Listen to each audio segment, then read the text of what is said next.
Other ways to avoid crowds: go virtual when you can. Nothing new there. It's actually kind of the new normal, right? And likely the wave of the future, even for seeing your doctor. In 2019, get this, only a fraction of healthcare visits in America were virtual, about 96,000. But look at this. In 2020, more than 18 million.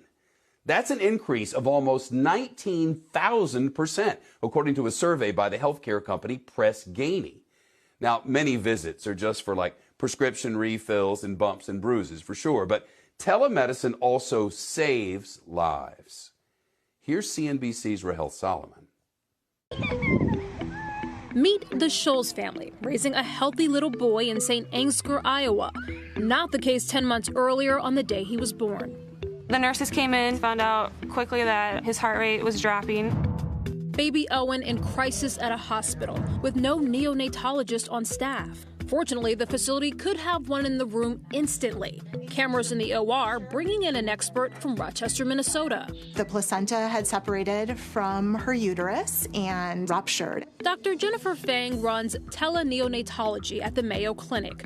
Her team specializing in delivering babies in dangerous situations, like Owen, who was born not breathing. When he came out, he looked lifeless. And you're giving positive pressure ventilation. Dr. Fang directing doctors 60 miles away with the same technology she's demonstrating during our interview on intubating baby Owen in real time via video conference. And we got him stabilized. In Bentonville, Arkansas, a mysterious infection leaves Teresa Lonis' little girl crying in pain. I took her to the ER. They said it was an ear infection, and they just wrote it off. Hours later, Gwen's ear began to swell and bleed. Second trip to a pediatrician, same diagnosis, just an ear infection. Doubting the verdict, Teresa pushed for a third opinion. I ended up calling Doctor on Demand at that point when I had gotten back home because I didn't believe it. The company's telemedicine app allows doctors to connect via video chat. The doctor on call making a shocking diagnosis: mastoiditis, an infection of the bone below the ear. Left untreated, it can turn deadly. The infection had penetrated into her skull and into the brain, sending Gwen into emergency surgery.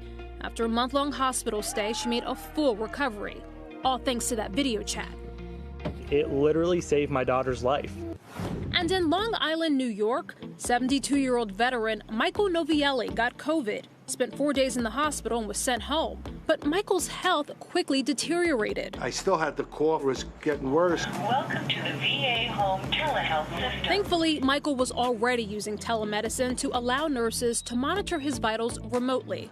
128. The data dialed in after his bout with COVID alerted his medical team he was battling another illness.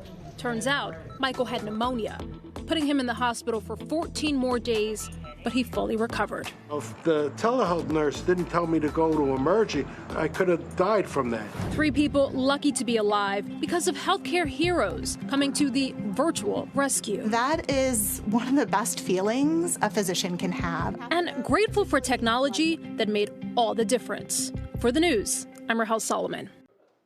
Shepard Smith here. Thanks for watching CNBC on YouTube.